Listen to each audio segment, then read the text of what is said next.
Right fellas, welcome back to a new video. If you're new here, this is my 1988 Sapphire Cosworth. To me, it's the best shape. It's a early two-wheel drive, white, with the amber indicators. The best shape Sapphire to me, early white ones. Anyway, I picked it up from Scotland. It was a bit of a pig when I picked it up. I've done a lot of work to it since. For one thing, the paint, it was just minging. The paintwork was flat. We've polished it all up. We've put amber indicators in. We've painted bits. I'll leave a link below to all the videos of the car so far. One of the ongoing issues I've had is the brakes. The brakes aren't working. And on my last video, I put the brake servo back on. And what we need to do now is make up some new brake lines. We need to make some brake lines that go into here, where I've chopped them, round the back of the bulkhead, then into this ABS servo type device thing. So I've been on eBay and I've bought a pipe straightener, because I do not want wonky brake pipes, like a flaring tool, a cutting tool for cutting the pipe, and some bending pliers. And there's three types of brake line you can get. You can get copper, right, which people don't recommend you use now.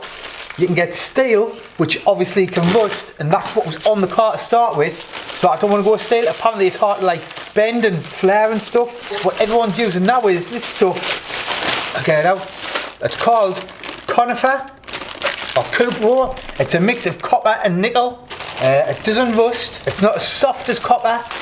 It looks like it's made of steel. Can you see it there? Like the colour, it's quite.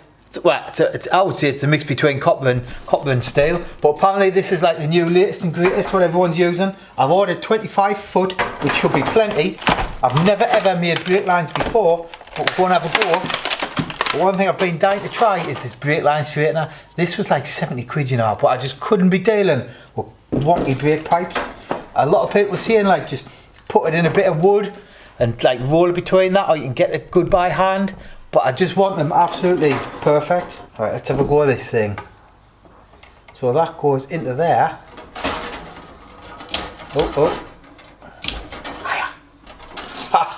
That is perfectly straight, arrow straight. And you kind of roll up and down your line. Look how straight that is. That is like an arrow. Anyway, if you want one of these, I'll leave a link. I've kept all the brake lines I chopped off, so we're going to use them as a template for making our new brake lines. Let's see it. I've never done before, but how hard can it be? Let's get cracking. With the tools I bought, fellas, I found this job pretty simple. Honestly, don't be intimidated if you want to try this yourself.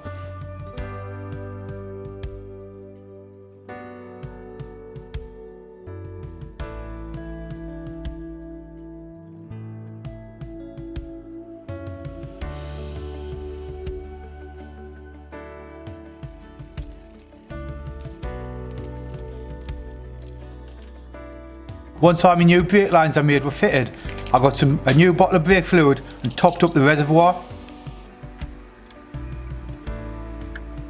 Right, I've put some brake fluid in. We'll check for leaks. If there's no leaks, we'll bleed the brakes. These are the three connectors that are used for the Sierra Cosworth brake servo. One's your power, one's your brake pressure, and I'm not sure what the other one's for. I just know you need it for your brakes to work. Right, it's all connected up, got the keys. We'll pressurise the system, check for leaks.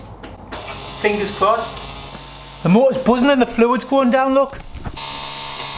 You see pumping the fluid round? Can you see that level going down? Right, now the motor's just continually pumping. I don't know if you can hear it there. I'm hoping it's because there's air in the system. So what I'm going to do is I'm going to knock the ignition off and we'll bleed the brakes. Right fellas, I've just came out to check on the car, just to check there's no leaks still. And all the brake fluid is leaking out. So if you look down there, look, I've got a little tray to catch the brake fluid. But it's dripping out, and it's dripping out where this motor connects to the brake servo type thing. So I think it's going to be a case of just a full strip down again. If you've got any ideas how to seal the motor, let us know. Right, talking of cars that are broken, that is my daily car. That's what I used to get my family about in, pick the bairn up from school. And the other day there was a light came in the dashboard, so we'll jump in, we'll plug the Carly device in and see what's wrong with it. Right, so yesterday when I was out in the car, the engine light came on, the ESP light, the traction control went off. I was just driving totally sensible, but what we're going to do is we're going to plug this Carly device in and see what's wrong with the car. So you can see the ESP light's on, that's saying the traction control is off, and no matter how many times I press the button to turn the traction control back on, it won't come back on. There's a button just here, you can see if I press it, the light's not going off. the traction control is off permanently. That needs fixing. So what we're going to do is we'll plug the Carly device in, we'll open the app, connect to the car, and we'll see what's wrong with it. So what we'll do is we'll launch the Carly app, which is just here. We'll click on that. There you can see the little Carly app. There's my car. Check for all issues. So we're doing a full sweep of the car, see exactly what's wrong with it. Right, steering angle sensor G85. What we'll do is we'll clear the issues and we'll see if they come back. This may take a couple of minutes. I've got all the time in the world, Carly, all the time in the world. Oh, the light's just gone off on the dashboard. Issues are being cleared. So let's turn the car on and off. And back on. The light will come straight on normally. It's gone. Ha! Fixed it.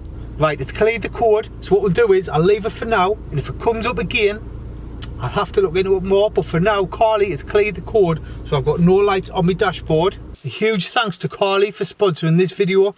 I've used this a few times now, I've had this a few months. If you want your own Carly device, check out the link in the description of this video to save yourself 10% off your Carly device.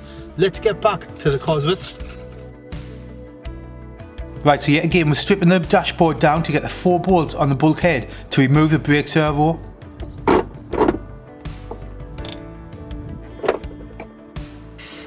You can see here where it's leaking, where the motor joins the servo.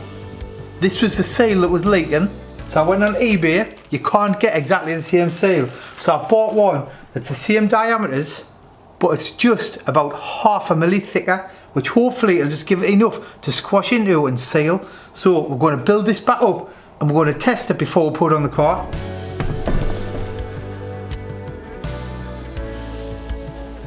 One of my mates is a mechanic and he says you should always put grease on your new seals. That's one thing I didn't do. So here what we're doing, we're just building the brake servo back up, putting the parts together, putting the screws in, getting it ready to fit back to the car. I made these brake line blanks by using some brake line and bending it over. And what this allows us to do is put some brake fluid in the servo, put 12 volts to it and check the fluid isn't leaking. So I've got the brake servo set up here. What we're going to do first is we're going to put some fluid in.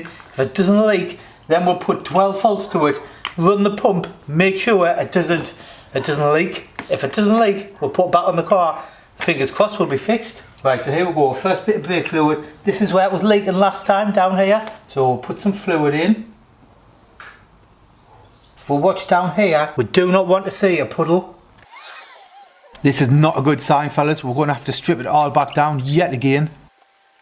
So as that was leaking, this is the only seal I can think of now that's going to be causing the brake fluid to leak out. And it goes just here where the motor shaft comes through. So we're going to refit this, rebuild it all back up, put some brake fluid in. Fingers crossed it doesn't leak. Let's try it, eh? This seal isn't like a Cosworth part. It's just a generic shaft seal that I found on eBay. It was literally like a £5. Right, so there's the new seal in, there's the old one, just dropped it. Right, so there's the new seal in, there's the old one. Let's build the motor back up, put some brake fluid in. Honestly fellas, cross your fingers for us.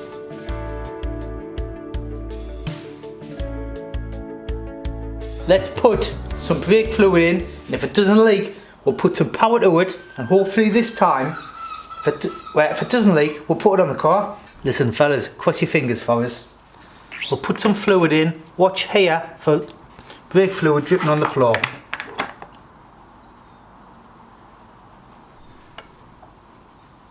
Let's just go for it. We'll put 12 volts to it. See what happens. So there is a positive and a negative on the motor. So you can't just wire it up either way, or else I'm guessing it'll run in reverse. So you have to put the positive to the positive on the battery. Let's go for it. I'm scared.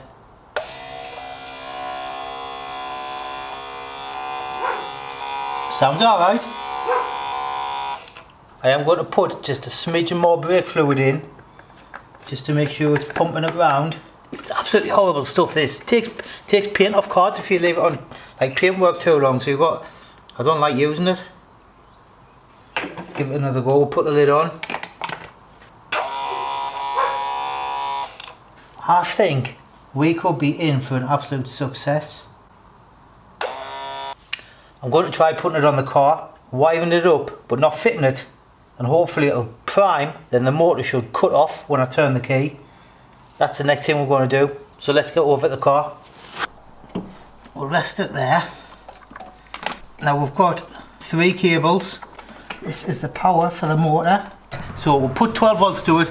We'll check it. It should go boom and go off. I'll quickly show you what the motor should do. Listen to this. And I put the ignition on.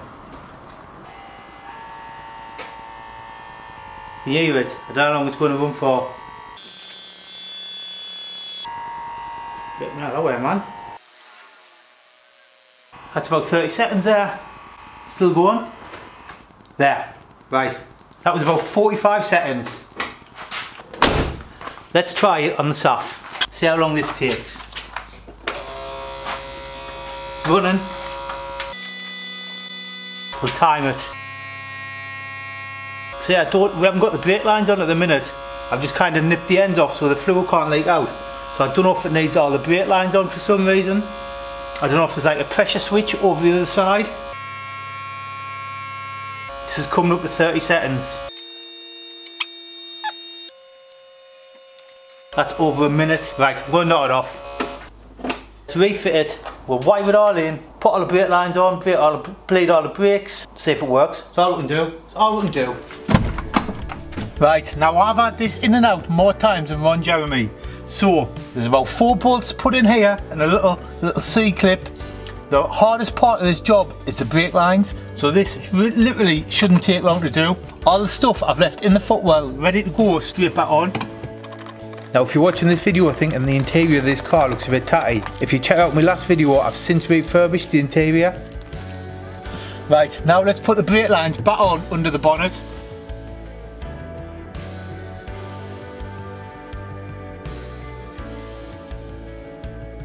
Right, everything's nipped up. I'm going to pull the car outside and we're going to jet wash all this brake fluid off what I've leaked everywhere. If you don't know, brake fluid like literally will eat into your paintwork. We'll move the cars around, we'll get this out, we'll get the jet wash on it.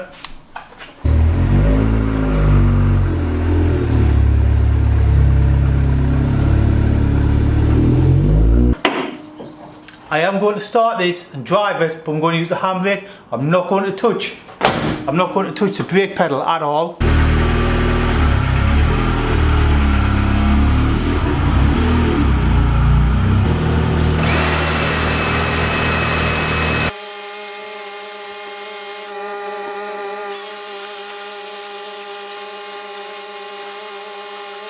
Right fellas, I've washed the car all off, I've washed all the brake fluid off, I've left it to dry, it's been about a day. So what we're going to do is, we're going to jump in the 3-door, and we're going to get some brake fluid, and we'll start bleeding the brakes on the car.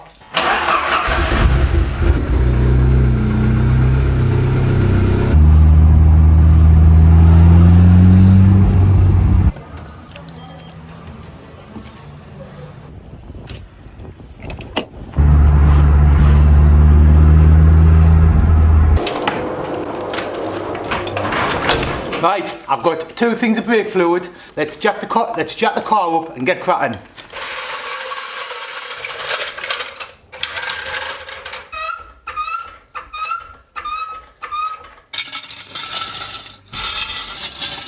Right, it's down on the axle stands. I'm still leaving the jack there just for a bit extra security. Cosworth brakes can, so I've read, be a bit iffy to bleed. So I've ordered this brake bleeder off eBay. They're 95 quid in Halfords. They were 30 on eBay. And what this does is, this goes on your brake fluid reservoir, and you attach this bit. You put some brake fluid in here, and you pump this up to a certain PSI. I'm going to go for about 20 PSI. Then that will just gently, at 20 PSI, force the brake fluid through all your brake lines. So, let's give it a go. Right, so this is where the brake fluid goes. So we'll put some in there. Then put this lid back on, nice and tight. Then we'll pump this handle and we'll put some pressure in this system. Right, then we'll put this on the brake fluid reservoir thing. That screws on there. Then this clips onto the top of the here.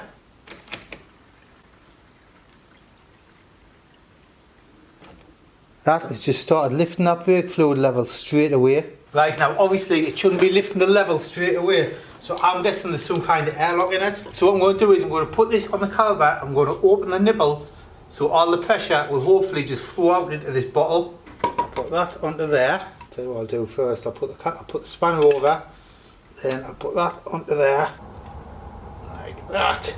Then we'll crack that nipple. Then hopefully any fluid should just flow straight into here. Let's have another go. We'll put this back on, hopefully this level here won't go any higher. Oh, shit. That's not what I wanted to happen. Right, I'm at a bit of a loss to be honest, fellas. I don't know what to do. Blown all the brake fluid out this bottle. Right, I've literally had to cut the bottom of this cap off here because it was too low, it was too deep, it was catching here. So literally I've just hacksawed it down. Now we'll pump some pressure in, it's airtight now. And I can hear that rear caliper bubbling. That brake fluid is now trickling in that bottle beautifully. That should do it. We'll pull that off there. Then we'll put this little dust cover back on the nipple. Then we'll head round, we'll do the passenger side.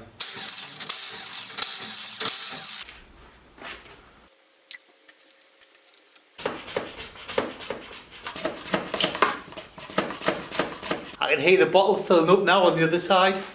Right, let's get the wheel back on. We'll test the brakes, but first, one of the most important jobs for me now is to get the brake fluid off the paintwork. Axle stands are out, there's nothing underneath. Let's drop it down.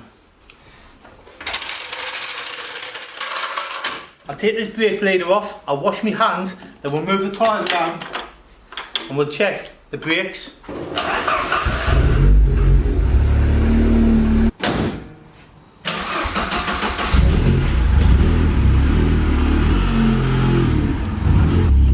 I've only bloody fixed them, fellas. Right, let's get this brake fluid washed off. Wow, the good brakes these. I am absolutely buzzing I fixed the brakes on the Saph, but let's get the jet wash out and get all that brake fluid off the paintwork before I end up painting the car.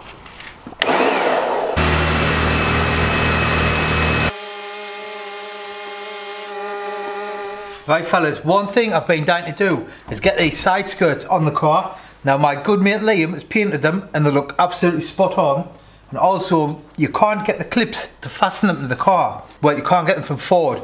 So Robin, who has an eBay store, I'll leave his link below, has sent us a full set of clips to fit, these are 3D printed, to fit these side skirts to the car. Now they come with some very specific fitting instructions. They come with the rivets and the washers. So what you've got to do is, right, I'll zoom in and I'll show you. Right, what you must do is you get the rivet, these come in the kit. Like I say, they're available on eBay. You put the rivet through, then the bracket, then you must put this washer on when you do the rivet, or the rivet will split the 3D printed part. Right, so this is how we're going to do it. Put the rivet into there, that goes onto there, and we'll put the rivet through, get the washer on. There we go. That is riveted onto place. If we look from the back, nice black rivet there. Nice job. Right, so I've got about 10 more of these to do, then we'll fit the skirt on the car. Fitting these side skirts with these 3D printed clips was an absolute piece of cake. As long as you follow the instructions, you can't go wrong. Right, I've put all the clips on the side skirt, fellas. Look, they look like properly factory looking clips. Honestly, Robin, top job.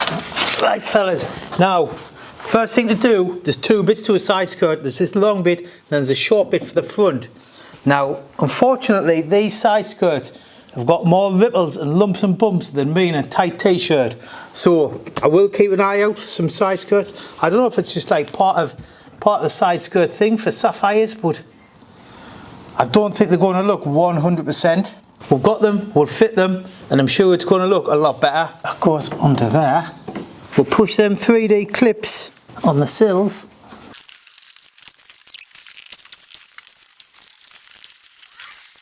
Right fellas, then we'll put this little one on the front, under there. Then that little 3D clip pushes on underneath. Who's that? Oh, it's Emily. Hello, Emily. Do I want to come in and get a cake? Why, aye? Bring us a cake in. Right. The side skirts are on. I'm not 100% happy with them. They're a bit wavy, but at the minute there's nothing I can do. Also, in here there's some rivets to go on. I've got the rivets. I'm not putting them all in because the side skirts are going to end up coming back off, because you see the arch, this bit of the arch bit, that's our filler. I want some new arches on the car, both sides. So it will probably be going down to Paul's, providing it can make some time. It's just too busy, man. Also, see these door strips, they keep falling off. So I'm going to have to order something to hold them on. Here are the rivets to put the side skirt on. I ordered 2 packs. They come in packs of 1, 2. They come in like a pack of 10. So I needed 2 packs. So I've got 20 rivets. You can't actually get the Cosworth rivets. So these are for a Ford Ka or Kia, whatever you call them. Also, a huge thanks out to Simon, right, who sent us some gear knobs for the car, because the one in the car is not perfect. These aren't perfect, but I think what I'll do is I'll get them retrimmed. We'll put one of them in the car. So Simon, huge thanks out for these gear knobs. So what we're going to do is we're going to open a pack of these rivets and we're going to have a go at putting the side skirts on the Saph. We'll rivet them in place. I know I did say I might not fully rivet the side skirts on, but I'm going to cover up every hole. Just these were cheap, so we might as well. Just going to get my rivet gun. The way the rivets work, right, we'll take one of these out. Now you see that little pole bit, you need to get the right one on there. So we need that there. So that screws off here. Then we'll take that one out of there. Then we'll put that little one back in there. Then this one, the one we need, and that one will go on there. Then you put your rivet in, and when you squeeze the handle, it like pulls that little shaft in. I'll show you. So all you do is we'll put that in the hole, like that. Then you put your rivet gun on, pump it a couple of times. There we go. Got about 4 rivets left to do on the full car, and my rivet gun's packed up. You see, like the end here, it's got one of the little pole bits stuck in, and I can't get it out. What I'm going to do is I'm going to order a new rivet gun. Then I'll finish this job. But one thing you might be noticing on the car whenever I do work, like with the side skirts, is in here it's a bit dirty and a bit rough. So what I'm going to do is I'm going to get some G3 and try and give this a quick polish up. In hindsight, I should have really done it before I fitted the side skirts, but while we've got some time, we're going to give it a go. So I've got a drill and some G3. So what we'll do is we'll put a little bit of G3 on my pad. You only need a little bit of this. A couple of little dots on there. That'll do. Then we'll give this inner bit thing a good polish.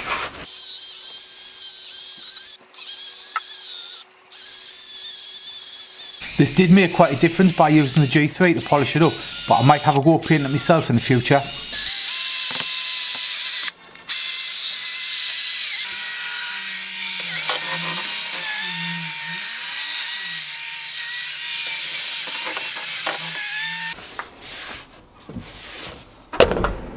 Right, while I wait for that rivet gun to turn up, the other day when I fitted this steering wheel, this RS4 spoke to the Sapphire Cosworth, I snapped this bit kind of knocks your indicators off as it goes round. You see that little prong thing, it kind of flicks your indicator stalk and knocks your indicators off. Well, there's a lad called Robin, sells 3D printed parts on eBay, so I bought this. If you want one, I'll leave a link. He's got a load of 3D printed Cosworth parts. I'll leave a link to his eBay store. But what we're going to do is we're going to quickly remove this steering wheel, fit this, and hope that now when I turn the wheel, my indicators will click off. So first things first, let's remove the steering wheel. So this is the new part. Right, so how this works is it sits in that little bit of your steering wheel there, locks in, then as you turn the wheel, that obviously just knocks your indicators off. So that wants to go on there, right? Then that should fit. We'll put this nut on just loose and we'll give it a try. Right, so let's try it. If I put my indicator on, you see that clicking off? Perfect. Right, let's put this car back together and tighten that steering wheel back up. Then we'll fit these bolts because we do not want this steering wheel coming loose when I'm driving along. Then we'll put the horn on. I've disconnected the horn because last time I got a bit jumpy. That clicks onto there.